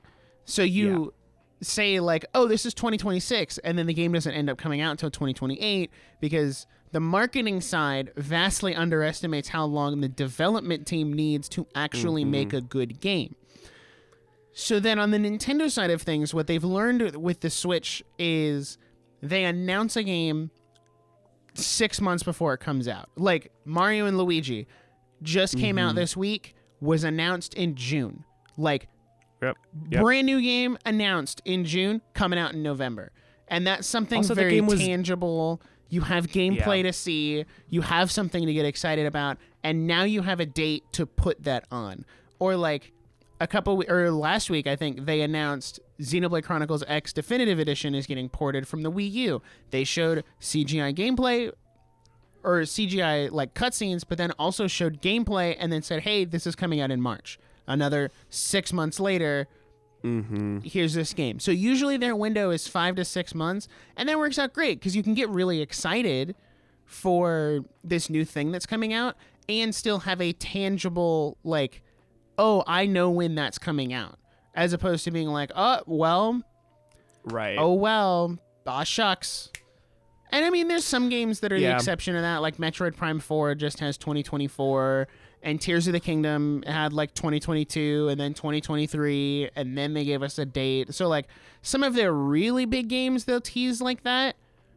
But even then, Nintendo is also really good about when they give you a year, they are very confident that they will be able to hit that year. Right. Well, also, like, I'm just thinking about this from like a marketing principle, because you think about like the marketing team is who the studio wants to be when the development team is who they actually are. And so it's kind of like, yeah, we want to release in 2026. And it's like, but it's going to be 2028. And so like the alternative is releasing in 2026 when it's not ready. Yep. And that's somehow worse. And so a la Cyberpunk, a la Battlefront 2, a la, fill in the blank, a la Animal Crossing, TBH. And so no, for real. it's kind of like that. So, like from a market, like I think about, I've studied a lot of marketing for music, just like Instagram promo, like what's your best strategy? And a lot of people say they're like, you should not post about what you're releasing more than like a week before, because people will lose interest. It'll become another thing on their timeline. And so it's the kind of thing where it's like, as a small artist, I'm thinking like, okay, I'm really excited about this. Hey guys, I'm doing this thing. It comes out on Friday. You post that on Friday. You say in 7 days, this is coming out, because I don't have the Nintendo reach to say this is coming out in 6 months. So this is just a smaller scale version of this to say, hey, in 7 days, this is coming out. And then 2 days later, you're like, hey, here's a little piece of information about it. 2 days later, here's another piece of information. The next day, here's the final piece of information. Listen to this tomorrow, and then it's out. And the very interesting thing that I always talk about is they're like, you can't promote something that doesn't exist. Right. And it's the kind of thing where it's like, why are you dumping your marketing budget into a concept and not a product? Where like these games are saying, hey, this will be out in 4 years. They're trying to sell you the idea of the game because they don't have anything to actually show of the game. Right. So like they're trying to sell something that doesn't exist, where Nintendo is more like, hey, we're going to be dead silent about it until it's completely done so that our deadlines do not change. And when they do change, they're kind of like, hey, we really want this to be super good for you guys. Like, we need to push it a little bit. Right. And people get mad, but like, they also have a great track record of quality. So it's the kind of thing where it's like, Nintendo is selling you something that is real because they took the time to make it real. So, long story short, do game studios announcing new games years in advance hurt their launch day? Absolutely. Yes. Because you have immediately, also like from a crappy marketing standpoint, you've lost anyone's ability to impulse buy because you've given them 3 years to lose interest. And you don't even put pre-orders up yet. No. Like, it's literally just Like- announcing the game. Usually when Nintendo announces a game, it's same day. Pre-orders are up at GameStop, Best Buy, Target, Amazon, Yep. Nintendo eShop. Like, there, those lines for you to give them your money impulsively off of the hype is there. Yep. And they're ready for that. Whereas these other games are Yep. like, well, I don't know what to tell you. And then there's cases Right. like Tears of the Kingdom got announced in 2019 and then it didn't come out until 2023, which is the odd case. And I think another reason why Nintendo doesn't announce things in advance as much anymore. And But also that was because of COVID. yeah, and I think that Like- was a big factor of like, oh, well, that was an outside force that we couldn't control that delayed a lot of our games. And I mean, you even look at like Metroid Prime 4 was announced in 2017. It was announced 8 years ago, and it's still not coming out until next year. So I think at that point, they're like, we're just not going to do that anymore. We're not going to Right. announce anything. And if they need to delay Lord a have game, mercy. like Super Mario Bros. Wonder had no deadline. They were Nope. like, the game comes out when it's done. And you guys make a good game. And that's awesome. It'll come out when it's done. And then they don't have to be like, 2 years ago, be like, hey, we're working on a new 2D Mario. And then they have to keep saying, well, it's getting delayed. And it's getting delayed. Our team needs more Right. time. It's getting delayed. Like, Or just they keep wait. up to saying, hey, by the way, this exists. Hey, we're still Right. working on this. It's like, no one cares. Like, if you don't have something to show, don't show it. And Like, it's that simple. if Nintendo's delaying something, they have a really good reason. Like, Right. Tears of the Kingdom got delayed by a year, and they spent that year polishing stuff, and it turned out to be a really good game. So, long story short, yes, we need Yes. to stop announcing things. And same goes for movies, too, by the way. Yeah. We need to stop announcing things 30 years in advance. It's would kind be of like great. when Kevin Feige set out the entire Marvel timeline for the next 10 years, and all the directors were posting on Twitter, like, this was news to me. Yeah. Like, and then they have they're to, keep flipping around the delay schedule and Yeah, no, it's not delaying worth it. movies. And Yeah. She's like, don't promise anything. He's like, hey, no promises, but we might work on this. Who's to say? all right. All right. We're moving on to some questions from the lovely people of X.com. Nope. Twitter.com. Twitter. It's Twitter.com. Yep. All right. What's your favorite and least favorite food? Favorite food is steak, specifically in fajita form. Oh. Least favorite food is ketchup. This is like one of my hotter takes, but like I can't do the texture, I can't do the taste, I can't do the smell. It just I'm not a huge tomato guy, but there's something so processed about ketchup that just does not work for me. It makes me feel very ill. Okay. That's fair. I guess. I disagree with you on ketchup, but Hey, that's okay. neither here nor there. We can live in harmony. Discord handshake. Other way. Oh, sorry. Okay, there we go. Yeah, that's good. Okay, good work. Good Okay. word. All right. My favorite food, probably chicken nuggets. If I can Real. be so real. Real. Least favorite food, it's a toss-up between Brussels sprouts and asparagus. Wow. I would rather die than have to eat Brussels sprouts or asparagus ever See, I again. hear that a lot. I hear Brussels that a sprouts, lot. it's a taste, but also a texture in the sense of I don't like how it falls apart in my mouth. And then asparagus is very like chewy and gammy. Yeah, and I don't I like understand. that. And I also don't love the taste. So See, I hear that a lot. Like a lot of people just despise asparagus. I grew up eating a lot of asparagus, and so like that is genuinely my vegetable of choice is asparagus. I also think about VeggieTales and how my favorite characters are the asparagus. But that's fair. anyway, good question. That makes sense. What's your Super Smash Bros. Main, assuming you play Smash? Do you play Smash? No. But when I did, here's my problem with Smash is I started playing Smash way too late to the point where no one was at my skill level. They were all just way too good, and no one was like willing to like walk me through the like process. I also just don't really love competitive games.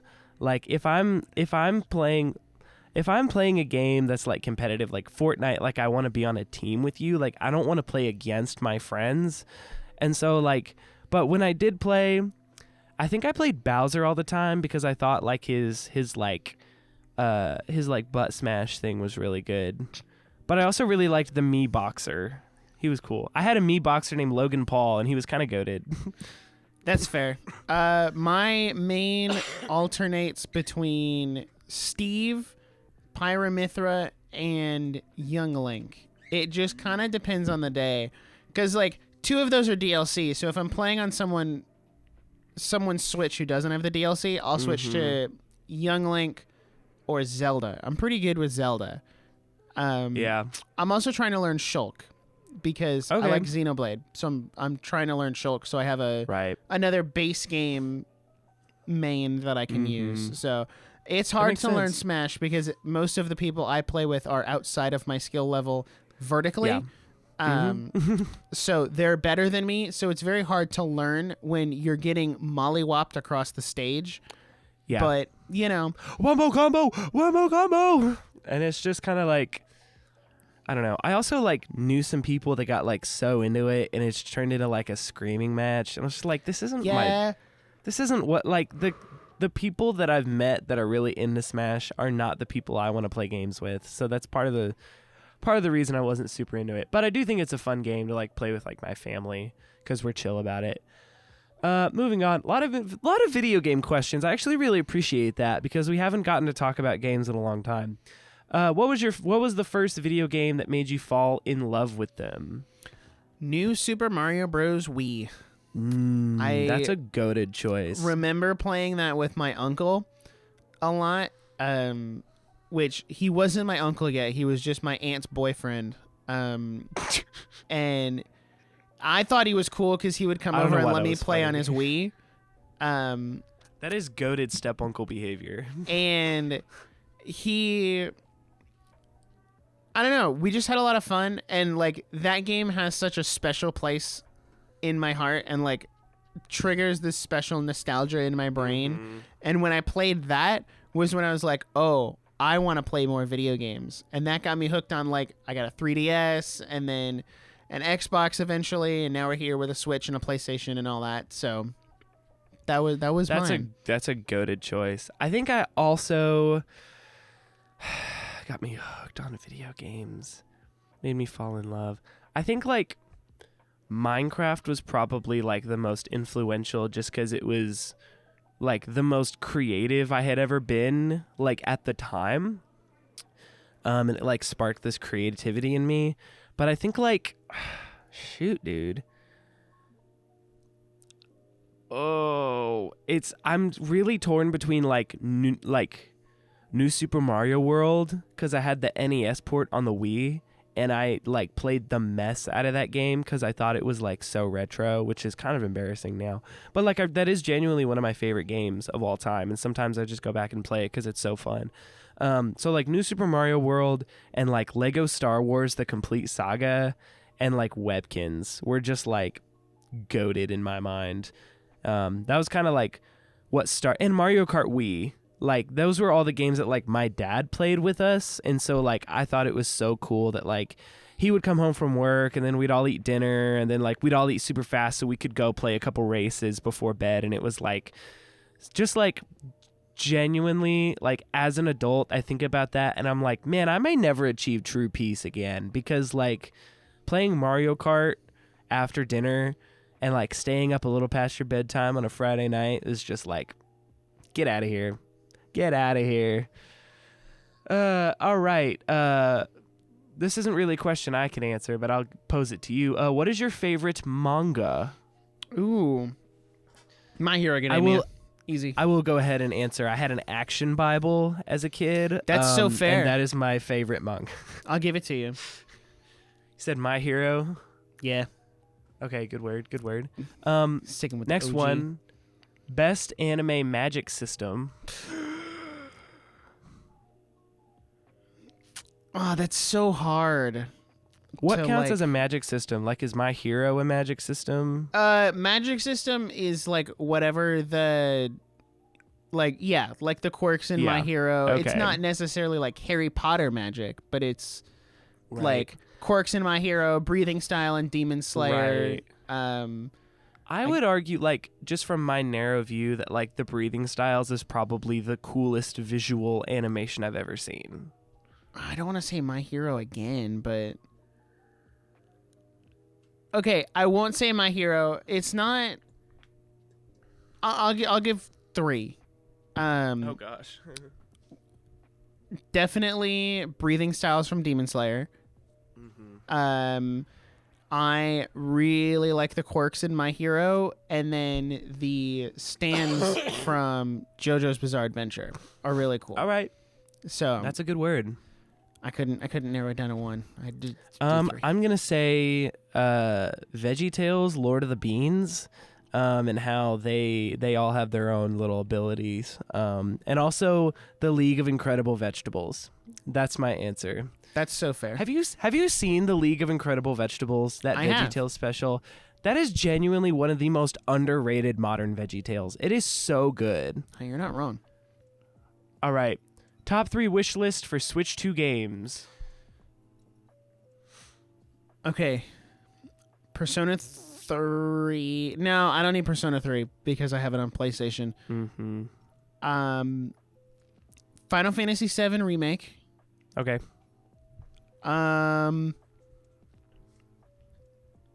Oh, I don't know. This is hard. Genshin Impact. Oh. And can I say a better working version of Minecraft? Okay, no, that was what I was gonna say. I was gonna say, like, can I say Minecraft, but like as if it was an Xbox? Can I say better Minecraft and better Fortnite? I'm gonna say, okay, top 3 better Minecraft.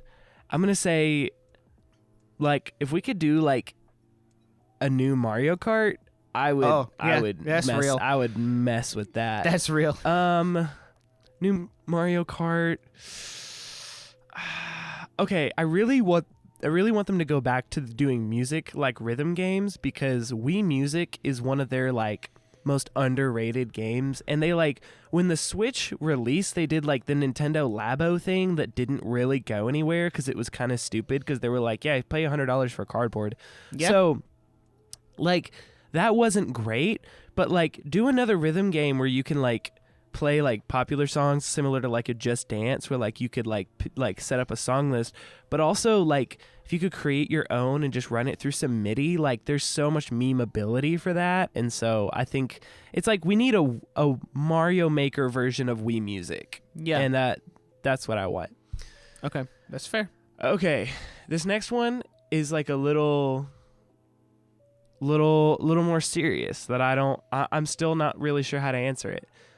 Biggest godly intervention in your life. Ooh, I have a top contender. And it was flipping my car over. Because that was such a scary experience, as you can imagine. Like, 1 second you're driving on the interstate, the other second you're upside down in your car hanging from your seatbelt.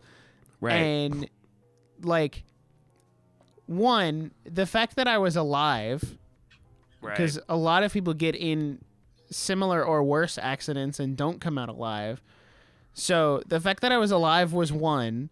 And then when I got out of the car and kind of like shook myself off, the fact that I was completely fine, no bruising, scratch, scrapes, nothing, like, just for me like, there's personally, no explanation for that. there was no other explanation for that other than it was like a God's, I'm not done with you yet. Like, Yeah. you still have a purpose here, so you're still gonna, like, you're gonna be okay. Yeah. So that's definitely mine. Yeah. There's also another like long story I could go down with a past relationship, but that's a long story and Right. not arguably as relevant as the car thing. So Right. I'm trying to think. I think a lot of like Christian conversation is hard when people are like feel like their lives are too boring to have an interesting testimony, when it's like in reality those are the most relatable ones. And so it's like I don't have like a mountaintop experience necessarily to kind of be like, this was the biggest, like I heard the voice of God. I think it's more like I moved a lot in high school, and I think and at the time that just genuinely really confused me, because I thought like, why do I have to keep starting over? I was like, why do I have to make new friends every time? Why do I have to like set up my room every time? Like, why do I have to like start completely over so many times? But now I look back as an adult, like everything was a stepping stone to get where I am now. And it's like, you know, you lived here because you had to learn this with your family, and then you moved here so that because you needed to learn this about yourself, and then you moved here because you needed to learn this about me, and then you need to move here so that you can meet Nick, so that you can do this podcast, and then you need to move here so that you can meet your wife, like you need to like so you can meet like your best friends. And so it's just kind of like, I would consider that the biggest intervention of like, I moved a lot. And that was so confusing, and it drove me insane because I was just like 14 years old, like, God, why do I have to keep restarting? But now I'm like, oh my gosh, that genuinely made me who I am today. And I would not change it at all. that's pretty sick. Whew. All right. Moving on. Number one weapon in cinematic history to bring to the apocalypse. Ooh, that's a loaded question. That is a difficult question. What kind of apocalypse? Are we thinking like zombie apocalypse? I'm thinking zombie. Nuclear fallout? Ooh, I think zombie's a little basic. Let's do like nuclear fallout. Okay. Like, let's say this is like a fallout situation. Okay, so for nuclear fallout, number one weapon from cinema history. Okay, well, what's the enemy? Like, are we just other people? Radioactive Nuclear. humans? Radioactive humans. Okay,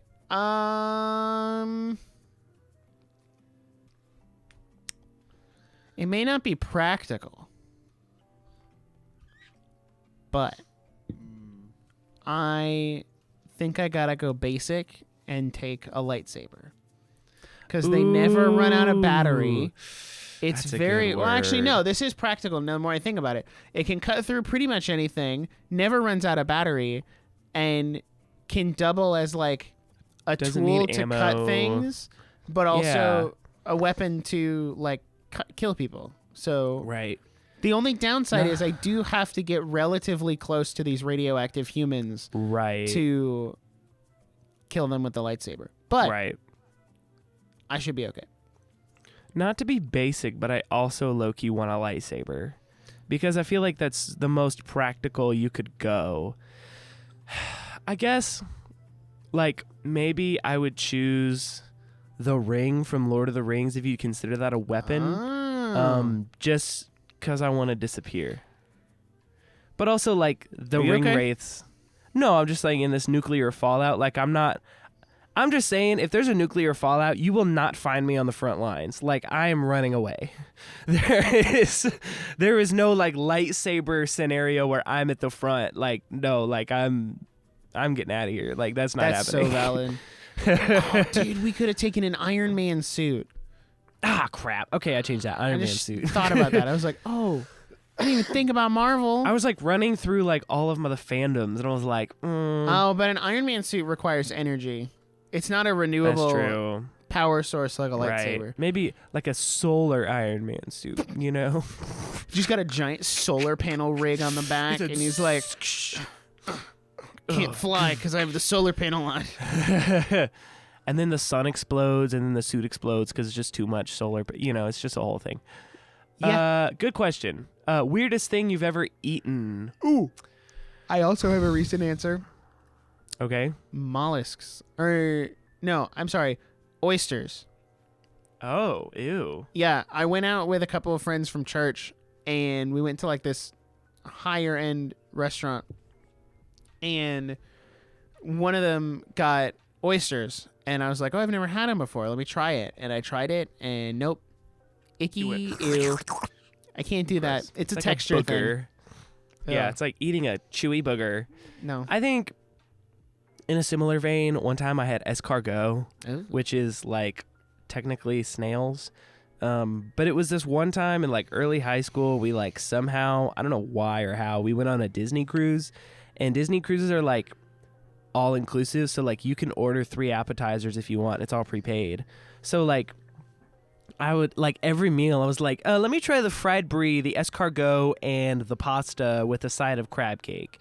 And so the escargot, it genuinely just tasted like mushrooms. I was kind of disappointed. Like I was ready for this like crazy experience where it was like disgusting, and then it was like, oh, it tastes like mushrooms. So anyway, that's probably the weirdest thing I've eaten. Number 1 slept on game. I'm trying to think about like a game that I'm always encouraging people to play. I feel like, well, I think for me, it would be like Forza Horizon. Like, because the Forza games are like fun, but I think the Horizon series is super underrated because it's like this huge open world that they obviously worked very hard on, and you can drive so many different cars, and there's so many collectibles and races and stuff. And so like I've had the same Forza Horizon 3 save file since like middle school, and Wow. I'm still, I think, like 70% through it, like playing it on and off over the years. So I think the Forza Horizon games do not get the credit they deserve for how vast their open world is. That's fair. I think Monopoly for the Nintendo Switch. no, very close though. I'm going to go with Xenoblade.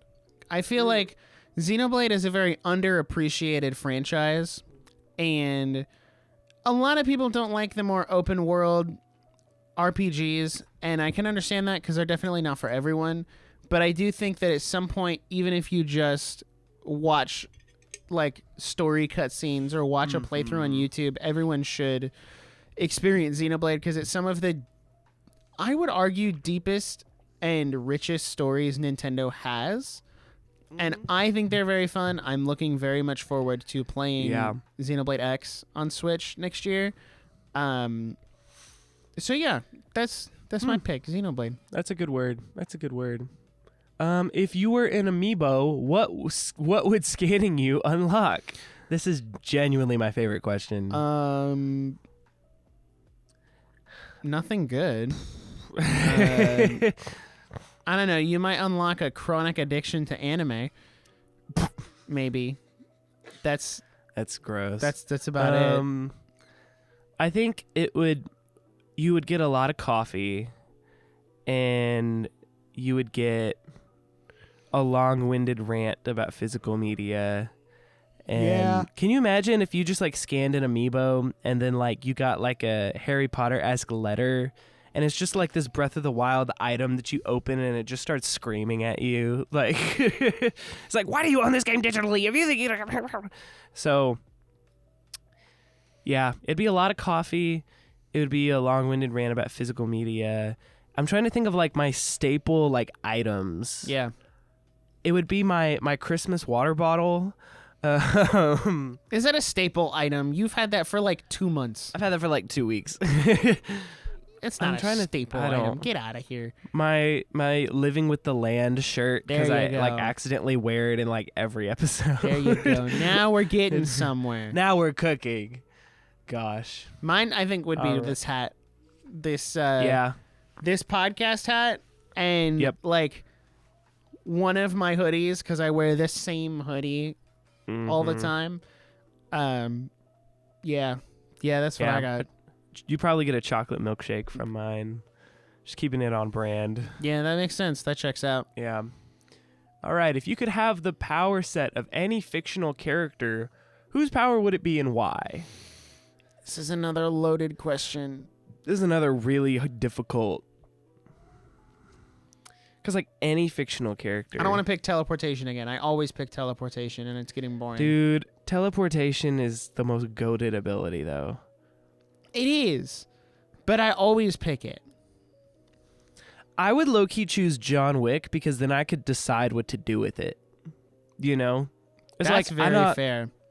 Because if I choose, like, Captain America or, like, you know, Iron Man, like something like that, or like Star-Lord, like I'm gonna get drafted.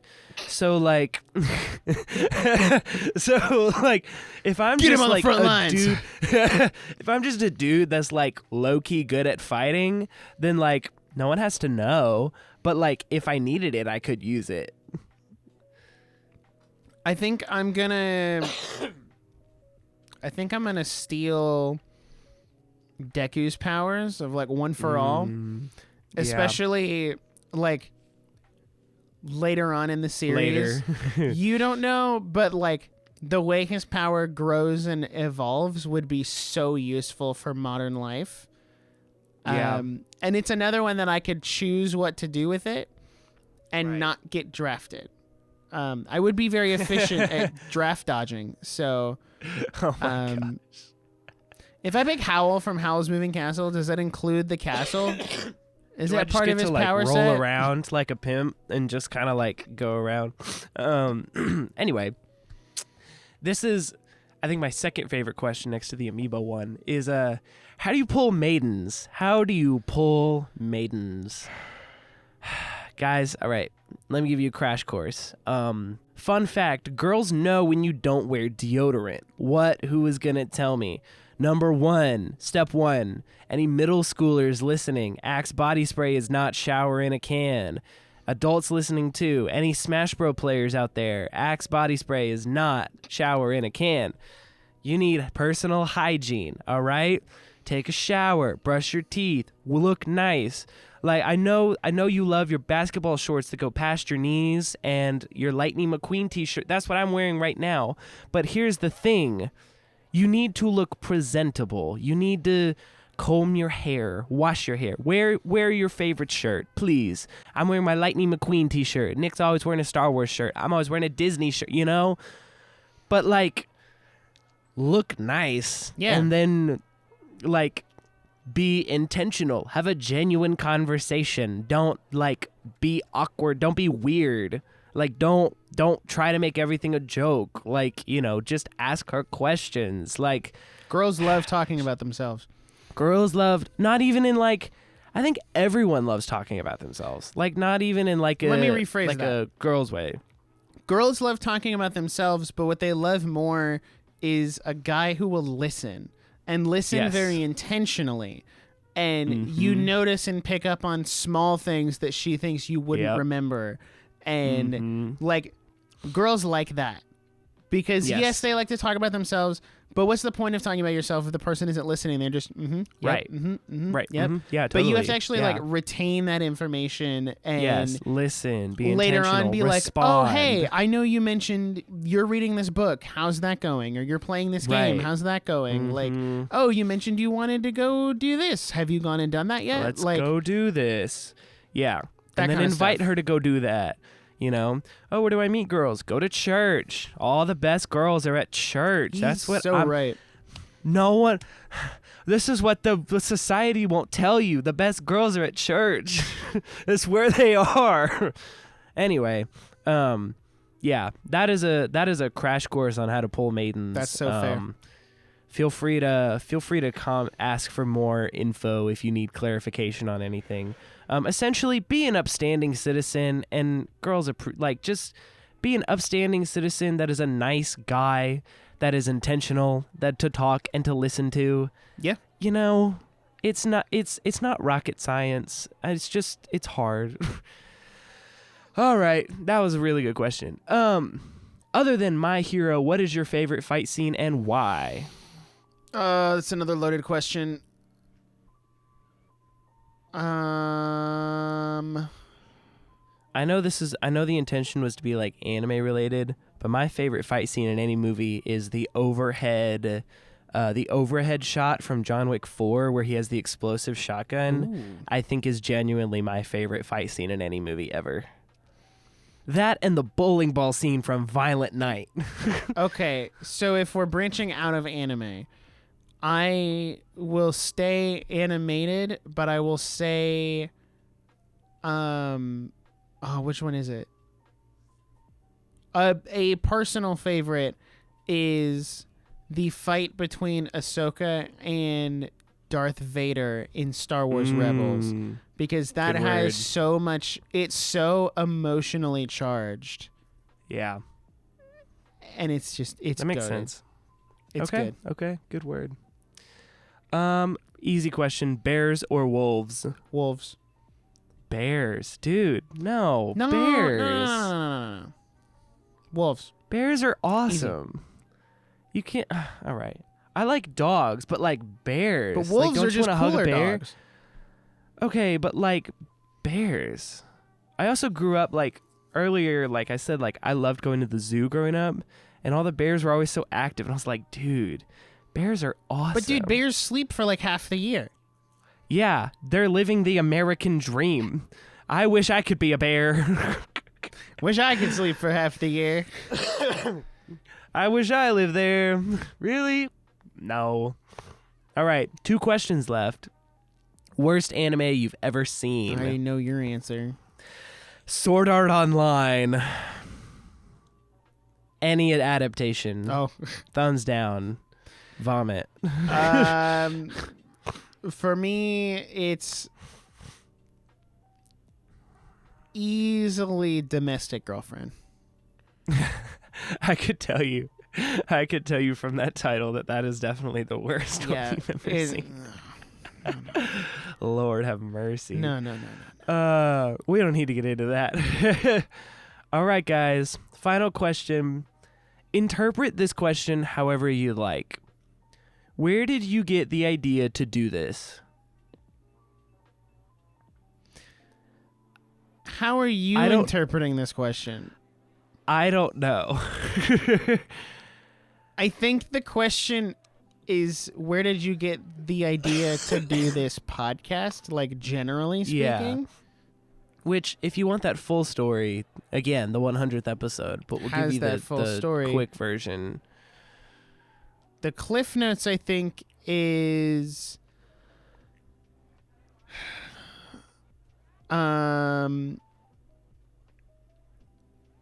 I just wanted to talk about all of my favorite nerdy things in a much longer and less structured format than making a YouTube video essay, because I was not particularly good at writing video essays. I'm still not, arguably. But I think the podcast was a way to sit down and talk about all of the like nerdy things I was into and just have a fun time with it. It's a good word. Essentially, for me, pretty much same. I don't think I realized how much like pent up nerdy energy I had until like partway through the show. I was on a few episodes and I was like, realized that it was helping my conversations in real life too, because I was like, we were discussing and forming our thoughts and it wasn't just like the stream of consciousness. And so like, I think the idea was also just kind of like, I want to run my thoughts through here and kind of like verbally process so that I know how I feel about movies and shows. And it also saves my friends from getting my 2-hour nerdy rants just because I get to get it out here and then I can spare them. So, and here we are 5 years later. Sure are. On episode 137. Holy cannoli. Holy crap. Guys, we did it. We're here. 5 years later. You know, I bring this statistic up every once in a while, but the average lifespan of a podcast is 7 episodes. We're 130 and that past is that. brutal. We are 130 past the standard, which is insane. And I know that because, like, I did another spinoff podcast that didn't really work. You did another spinoff podcast that, like, worked for a while and then kind of, like, fell off. So it's like, just the fact that we've been steadfast and consistent for 5 years is just a marvel and a feat. And I'm just, you know, I hope that it shows how much we love it here and how much we love the community, how much we love talking to each other and hanging out and talking about the ever-changing landscape of media, movies, shows, games, and just nerd culture in general. So thank you so much for your questions. Thank you so much for your support over 5 years. It's genuinely just been so much more than I ever could have expected from a podcast. I didn't expect it to become such a thing and such an integral part of my life, but I'm really grateful for you guys to submit your questions and always listening and always supporting. Grateful to Nick for always working so hard. You know, the show doesn't work. The show wouldn't work if it was unequally yoked, if you will. So we're just kind of working hard, and we're happy to be here. So thank you so much, guys, for the last 5 years. Anything else to add before we wrap up here, or? Do we need to do that announcement thing? Oh, crap. Hey, guys. So I didn't think about that until like 2 seconds ago. I was like, shoot, dude. Hey, guys. So happy 5 years. We love it here. We're so happy to be here. Asterisks. Little note. We should have said this at the beginning, and we'll post about it and do a little clip. If you are one of our Nerdiest After Show subscribers, thank you so much for your dedication to the show and, like, just especially in your monetary value. Like, we worked really hard on the after show and we loved it. But looking at our schedules and our ideas for the show and kind of like what we want the podcast to be, we've made the difficult decision to discontinue the after show. We're going to be turning off subscriptions, so we're not going to keep taking your money. We're not going to expect you to cancel it.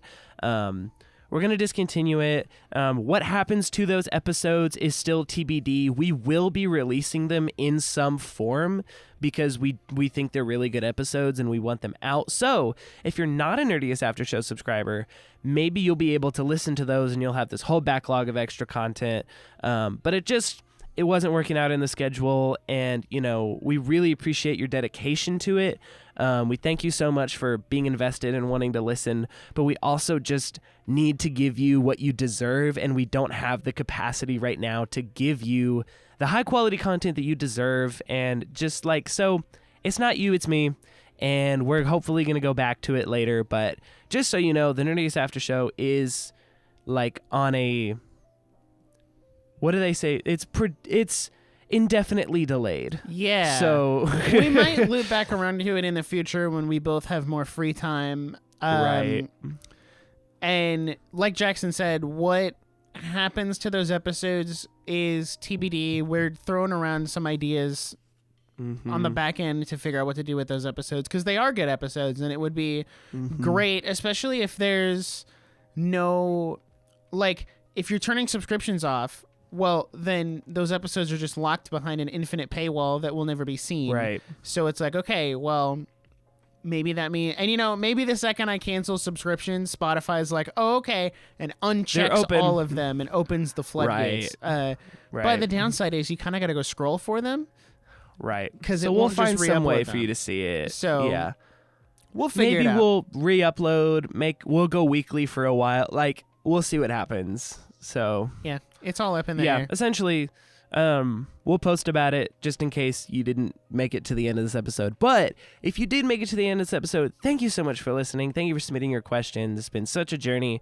We're so happy to have you guys. If you want to support the show, you can follow us on Instagram and YouTube at The Nerdiest Podcast or on Twitter at Nerdiest Pod for more updates. Or if that's not enough for you, you could go to thenerdiespodcast.com and buy some of our very exclusive merch. We have shirts, we got hats, we got jackets, we got hoodies, we got mugs, we got stickers, we got everything you'd ever want. It's the best way to support the show because this is a fully independent production. We do everything here. And thank you so much for listening over the last 5 years. It's been really awesome. So, unless you have anything else to say, we will see you in the next episode. Bye!